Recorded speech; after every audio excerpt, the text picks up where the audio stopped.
ذوالفقار حیدری چلی یوں لگا کہ آ گئے علی ذوالفقار حیدری چلی یوں لگا کہ آ گئے علی ذوالفقار حیدری چلی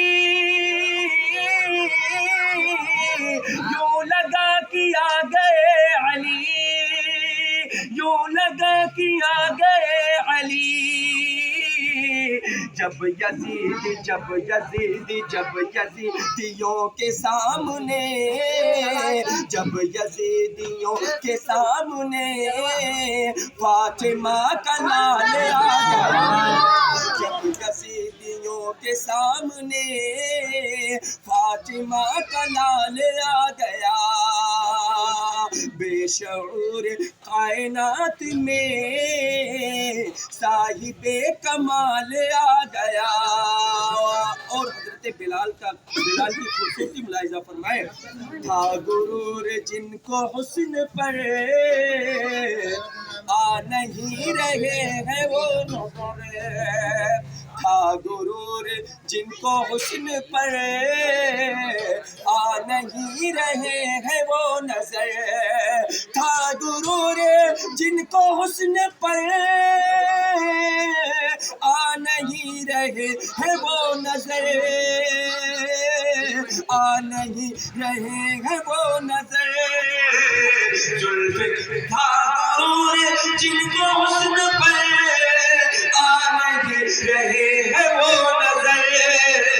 حسن عشق مصطفیٰ لیے حسن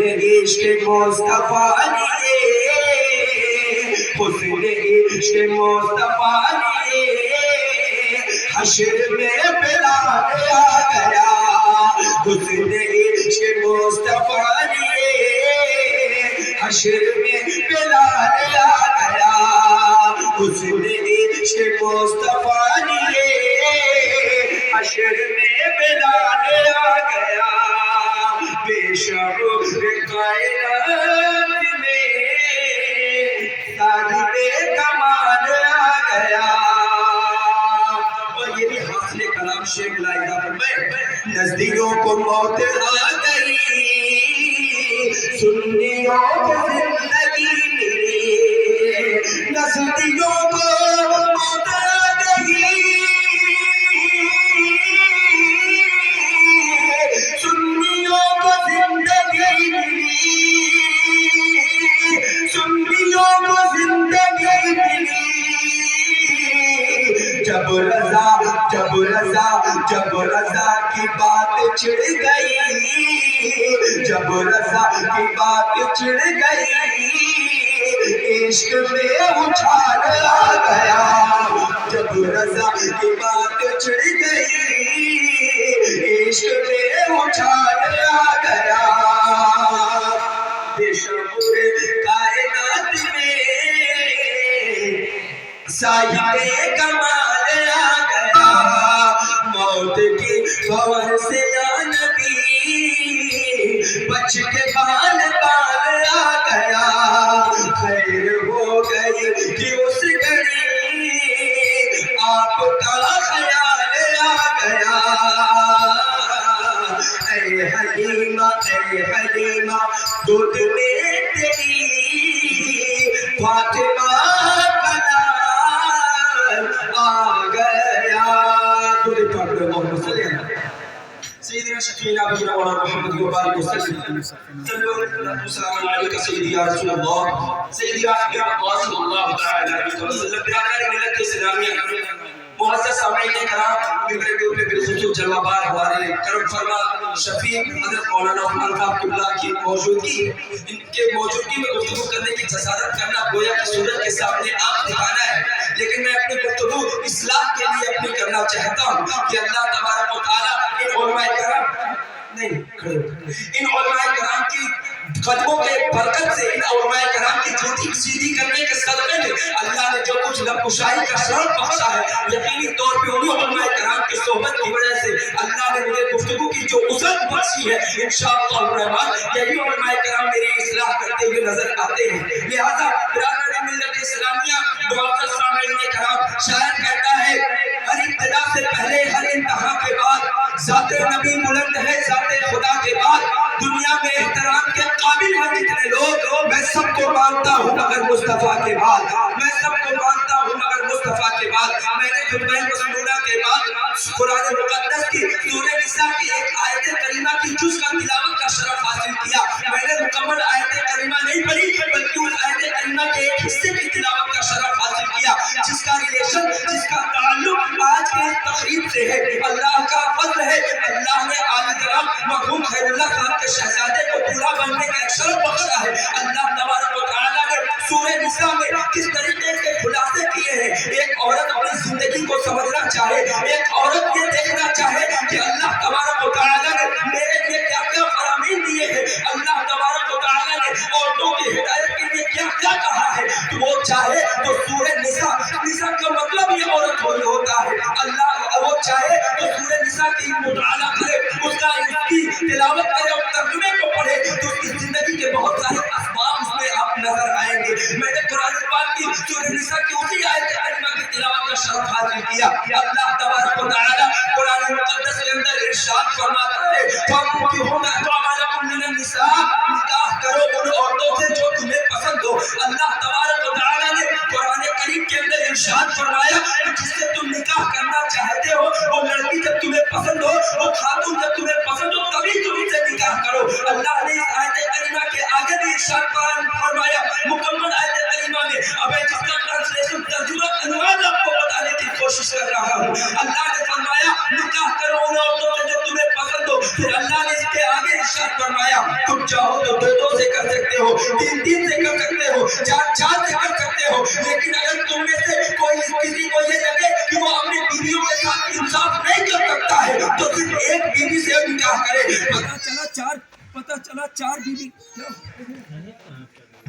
پتہ چلا چار بیوی رکھنے کا حکم اللہ نے تو دیا ہے، لیکن اللہ نے قید بھی لگایا ہے ان بیویوں کے مابین اگر تم انصاف کر پاؤ تبھی چار بیوی سے شادی کرو، ورنہ تمہیں بہتر ہے کہ تم ایک سے ہی نکاح کرو۔ پتہ چلا اللہ تبارک و تعالیٰ نے مقدس دین میں بیویوں کے متعلق ارشادات فرمائے ہیں۔ یہی وجہ ہے کہ ہمارے نہ صرف وہ مادہ و قوت نہیں اس دور حاضر میں کہ ہم دونوں تین چار بیویاں رکھ سکے، بلکہ ایک بیوی کے ساتھ انصاف کر لیں گے اتنا ہی ہماری زندگی کے لیے آج کے دور میں کافی ہے، کیونکہ ہمارے پاس اتنا عقل شعور نہیں، اتنی ہماری عزت نہیں کہ ہم اپنی بیویوں کے ساتھ انصاف کر سکے۔ آج پیغمبر پاک صلی اللہ تعالیٰ علیہ وسلم کی زندگی دیکھیں گے، نبی پاک صلی اللہ تعالیٰ علیہ وسلم نے تقریباً 11 نکاح ہو گیا، لیکن وہ اپنے ازواج مطہرات کے مابین اس کو الفت رکھا کرتے تھے، تمام تر بیویوں کے مابین انصاف کیا کرتے تھے۔ گویا کہ انصاف کے تقاضے کی بنیاد پہ حکم ہے ایک سے زیادہ شادی کرنے کے لیے۔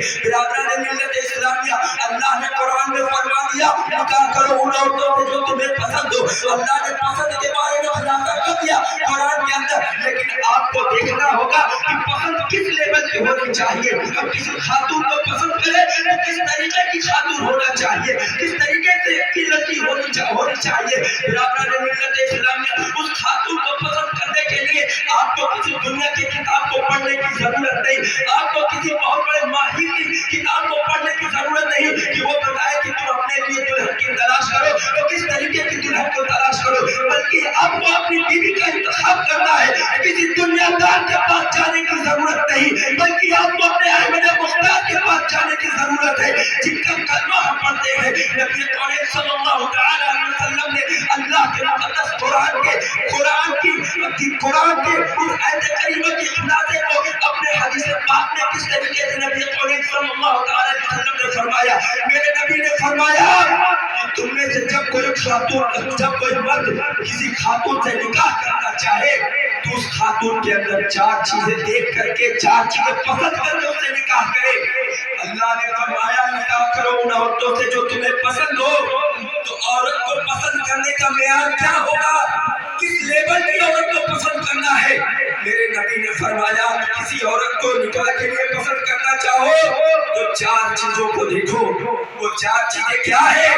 اللہ کے نبی نے سب سے پہلے ارشاد فرمایا پہلی چیز اس کا حسن و جمال دیکھو، اس کی بیوٹیفلنس دیکھو. دوسری چیز اس کا مالی حالت دیکھو، یعنی اس کی فائنینشیل کنڈیشن، مالی اعتبار سے وہ کس لیول پہ اسٹیبل ہے وہ دیکھو. تیسری چیز نبی کریم صلی اللہ علیہ وسلم نے ارشاد فرمایا اس کا حسب و نسب دیکھو، یعنی وہ کس لیول پہ ہے، کس خاندان سے، یہ دیکھو. اور چوتھی چیز میرے نبی کریم صلی اللہ علیہ وسلم نے فرمایا تم نے تجھے کوئی خاتون پسند کرے اور چوتھی بات کیا دھیان دے اس کے اندر دین کو تلاش کرے. میرے نبی نے 4 ارشادات فرمائے، لیکن میرے نبی نے اسی حدیث پاک کے آخر میں کہا کہ بہتر یہ ہے کہ تم دین کو ترجیح دو.